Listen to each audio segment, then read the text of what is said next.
بسم الله الرحمن الرحيم. مرحبا. إذا سألتك عما إذا كنت قد أكلت الهيل الأخضر من قبل فستقولون جميعا نعم، لأننا غالبا ما نأكل الهيل الأخضر في بعض الأحيان في الشاي وأحيانا في الخضار وما إلى ذلك، أو يأكل الكثير من الناس الهيل الأخضر بنفس الطريقة حتى تخرج رائحة الهيل من أفواههم. لكن إذا سألتك هل سبق لك أن أكلت الهيل الأخضر على معدة فارغة في الصباح، ومع ذلك سيقولون لا ولكن أبدا، لأننا كثيرا ما نأكل الهيل لكننا لا نعرف فوائد تناول الهيل الأخضر على معدة فارغة في الصباح. أقوم بتصوير هذا الفيديو اليوم حتى أتمكن من إخباركم بالفوائد التي يمكننا الحصول عليها من تناول الهيل الأخضر على معدة فارغة في الصباح. الهيل الأخضر رقم 1. ما هي الأمراض التي يمكننا تجنبها عن طريق تناول الطعام على معدة فارغة في الصباح؟ عندما نقوم بطهي الهيل الأخضر في الشاي أو في أي نوع من الخضار وما إلى ذلك يتم فقد العديد من المكونات المفيدة من الهيل، لذلك لا نحصل إلا على رائحة الهيل في الشاي وما إلى ذلك، بينما نفقد العديد من الفوائد. ولكن إذا كنت تأكل حبة صغيرة من الهيل الأخضر كل يوم على معدة فارغة في الصباح، لذلك يمكنك الحصول على العديد من الفوائد من الهيل الأخضر ولن يكون لديك الكثير من الأمراض. شاهدوا فيديو اليوم كاملا وشاركه مع أصدقائك وأقاربك وأفراد عائلتك حتى يتمكن الجميع من معرفة الفوائد العظيمة للهيل الأخضر. لنبدأ الفيديو. قبل أن أبدأ الفيديو لدي طلب صغير منك مثل القليل من الهيل. اشترك في قناتنا حتى تتمكن من العثور على مقاطع فيديو شيقة وتثقيفية مماثلة في المستقبل. كما أخبرتك عليك أن تأكل الهيل الأخضر على معدة فارغة في الصباح. إذا كنت تفعل ذلك كل يوم أخبرنا واحدا تلو الآخر عن الفوائد التي ستعود عليك. الفائدة الأولى هي أنه يمكنك التحكم في وزنك بسهولة بالغة، وهذا يعني أنه يمكنك تقليل زيادة وزنك. يجب على الأشخاص الذين يزداد وزنهم تناول الهيل على معدة فارغة. هناك الكثير من الناس الذين يقولون إننا نشرب الماء فقط لكن ما زلنا نكتسب الوزن، كما أنهم يأكلون طعاما أقل في بعض الأحيان لا يأكلون. ومع ذلك فإن امتلاك واحدة لا يزال بعيدا عن متناول الشخص العادي. في الواقع قد لا يفهمون السبب الكامن وراء زيادة الوزن. دعني أخبرك، هناك سببان فقط لذلك.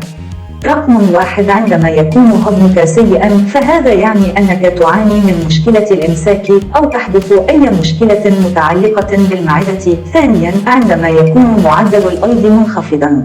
مهما كان ما تأكله، عندما ينخفض معدل الأيض لديك يبدأ في التراكم في الجسم، مما يعني أن أجسامنا لا تستطيع تحويلها إلى طاقة بالتدريج. مهما أكلت سيزداد وزنك، ولكن إذا كنت لا تريد أن تكون سمينا هكذا، هذا يعني أنه إذا كنت ترغب في تقليل السمنة يجب عليك أولا تقوية عملية الهضم وزيادة التمثيل الغذائي. كلاهما يعطي دفعة قوية من الهيل. إذا أكلت الهيل على معدة فارغة لذلك سيكون الهضم جيدا وسيستمر التمثيل الغذائي في الزيادة، وبهذه الطريقة ستبدأ في فقدان الوزن بسرعة كبيرة. إذا كنت تأكل على معدة فارغة لمدة 15 شهرا متتالية في شهر، لذلك يمكنك أن تفقد 5 إلى 10 كيلوغرامات بسهولة بالغة.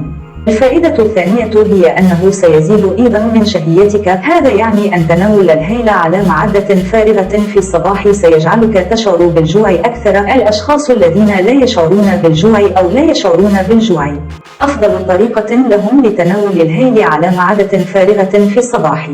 الفائدة التالية هي أنه إذا كان فمك كريه الرائحة كما أنه يساعدك على التخلص منه. العشي هو في الواقع معطر طبيعي للفم. كثير من الناس يستخدمون علكة الفقاعات للتخلص من رائحة الفم الكريهة ويزيل رائحة الفم الكريهة. إن تناول الهيل يمنح الجسم مهارة، أي إذا أكلت الهيل في الصباح على معدة فارغة يعمل المغنوس الموجود بداخله على تحرير لون جسمك المجاني الجاهز للتنظيف.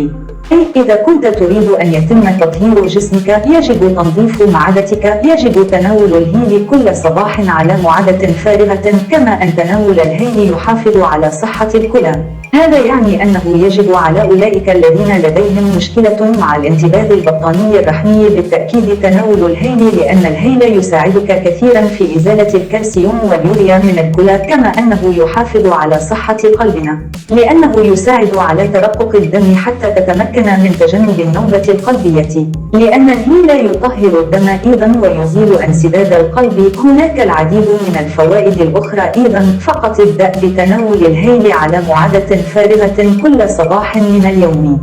انظر إلى الفوائد التي تحصل عليها. كما ترى هناك العديد من الفوائد لاستخدام القليل من الهيل إذا بدأت في تناوله بشكل صحيح. في الفيديو الخاص بك أتمنى أن تستمتع بفيديو اليوم.